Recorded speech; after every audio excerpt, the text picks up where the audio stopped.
Hello everyone, we are the 5 Idiots, and I am Mark Brian Bautista, the Hustler, Gerald Salvador, and Romulo Policarpi Jr. are the Hacker, and Miguel Carlo Andasan and Prince Daniel Casiple for the Hipster. Okay, simulan natin sa quote ni Warren Buffett na risk comes from not knowing what you're doing.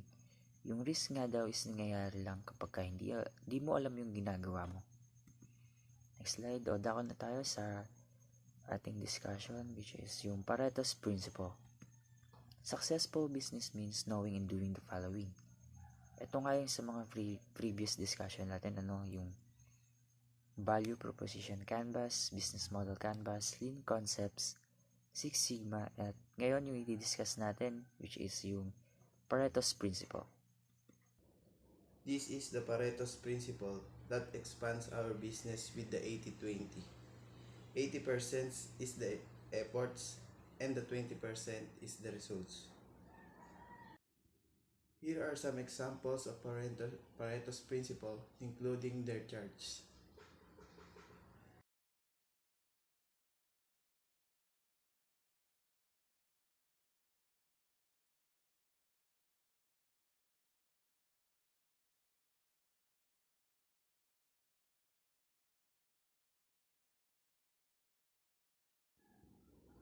The Pareto's Principle History. The Pareto's Principle is named after Italian economist Vilfredo Pareto, who in 1906 observed his country, Italy, and found out that 80% of his land was owned by only 20% of people. The study of Pareto's Principle. The study extended and found that 80-20 thing also transpire in other countries. Furthermore, Pareto's Principle, now mostly called as the 80-20 rule, does not imply on land ownership only. It can actually be seen in any aspects of society, business, and life in general. The 80-20 rule in business: 20% of the workers produce 80% of the result. 20% of the customers create 80% of the revenue. 20% of the product for the 80% sale.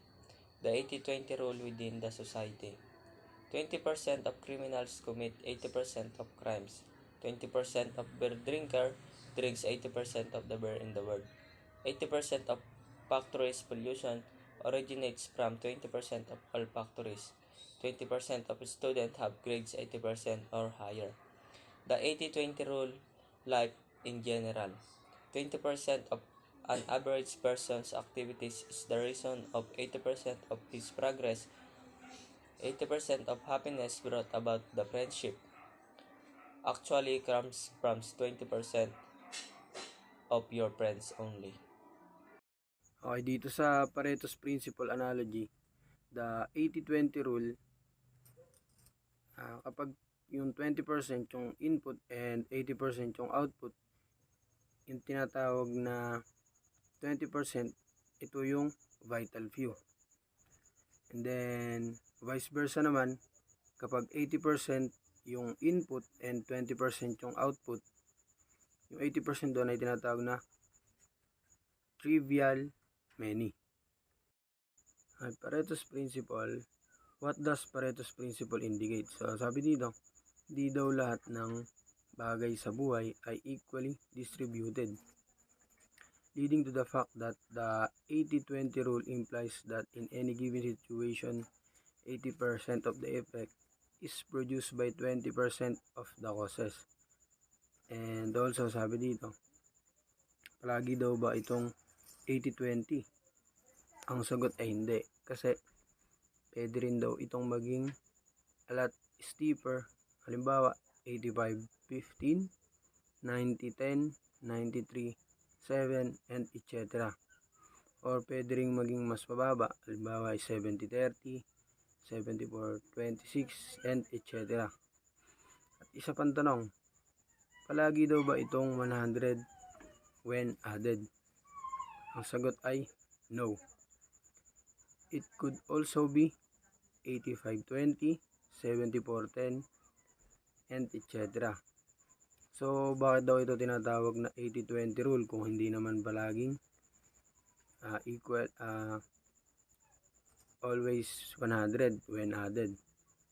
Ang sabi dito, the 80-20 thing in relation to its nowadays application should not be treated as exact entities, but rather a symbolic number. Isa lamang daw itong symbolic number para madaling tandaan, halimbawa yung sa causes and effect niya. And also, sabi din dito, kahit anong ratios pa daw yan, ang bottom line pa rin yan ay nagli-lead to the certainty that the minority of the causes produces the majority of effects.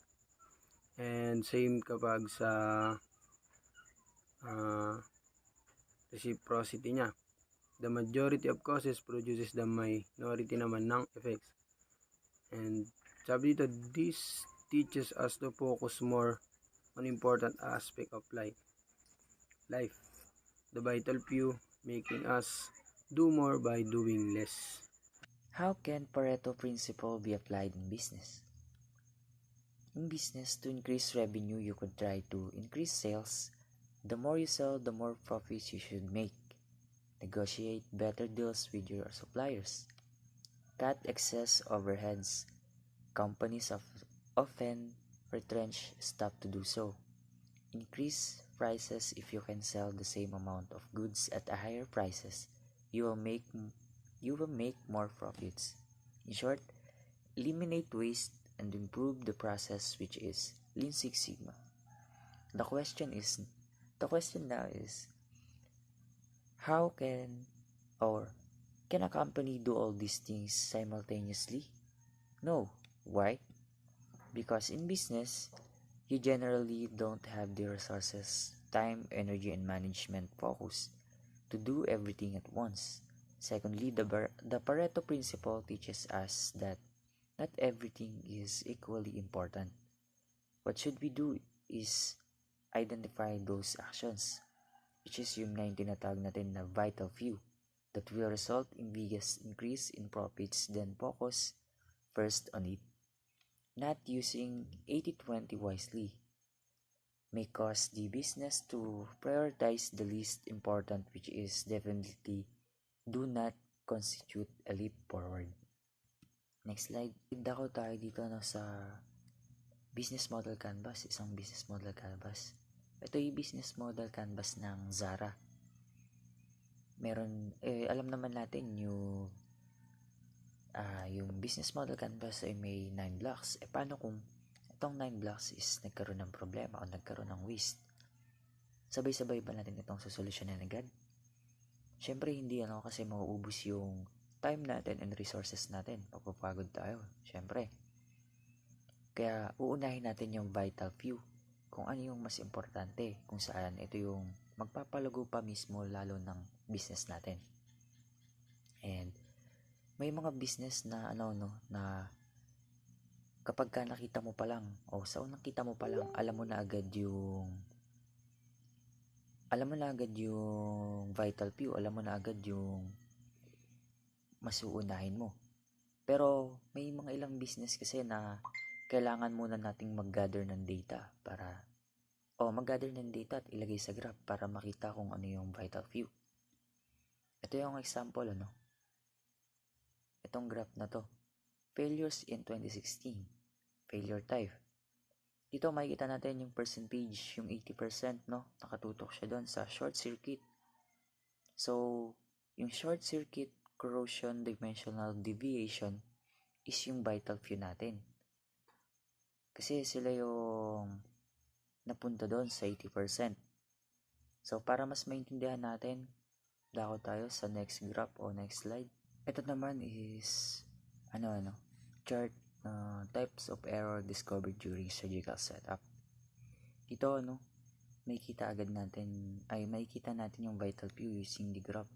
Kasi gumamit sila ng Excel para makita agad yung vital few. Nag-gather sila ng data and in-input sa Excel. And mas madali natin makikita agad yung kung ano ba yung vital few. Dito makikita natin yung tumapad sa 80% is yung 2 few count excess count, and yung wrong suppliers. Sila yung ating vital few kasi sila yung 80%. Sila mismo yung 80% natin, yung tatlo na yan. So yung iba is yung useful many. Sila yung hindi naman kailangan natin agad solusyonan, pero kailangan din natin solusyonan. Pero yung focus talaga natin is dapat nandito tayo sa vital few para kasi sila yung may malaking error sa business na sa graph na to. Kaya sila dapat yung dapat nating unahing bigyan ng pansin para masolusyonan agad and para mag-profit pa yung business natin. Dumako naman tayo sa how can Pareto principle be applied in our daily lives. Paano ba natin may apply yung Pareto principle sa pang-araw-araw na buhay natin? Sa social interaction, marami tayong nakakasalamuha o nakaka-interact na tao sa pang-araw-araw na buhay natin. Pero kukunti lang dun yung makapagbigay ng benefits sa atin o makapagpasaya. So, pwedeng mag-focus tayo sa kukunting mga tao na yon para sa atin na rin. Sa relationship, pinapakita dito na kahit gaano kahabang oras yung magkasama kayo ng kasintahan mo, pero kung hindi ka sa kanya nakafocus ay hindi niya mararamdaman na you're spending time with her. Kung nakafocus ka naman sa kanya and may quality time kayo with each other, kahit 1 hour lang na magkasama kayo ay mararamdaman niya yan. Para sa day-to-day naman, yung usual activities, yung panonood ng TV is approximately 1 to 3 hours yung nagagasta natin sa oras natin. And yung sa social media, yung paggamit ng mga gadgets is 3 to 6 hours. Sa mga bisyo or sa mga kaibigan, 2 to 4 hours. Nag-equate siya sa 12 hours. Sa pag-aaral naman, sa mga kaibigan, sa pag-exercise, nag-equate siya sa 2 hours. Ibig sabihin, mas konti yung ginagamit nating oras para sa mas makakabuti sa atin. Yung mga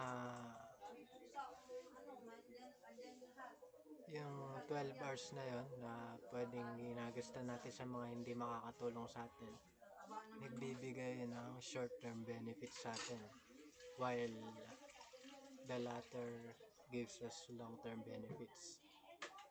Short-term benefits for 12 hours, it causes sleeplessness, unhealthy body, unhealthy mind, irritability, lack of focus, unfinished activity, unfinished tasks, waking up late, and low grades. While in long-term benefits, for 6 hours, it can cause good sleep, healthy body, healthy mind, patience, focus, organized on time, activity, high grades.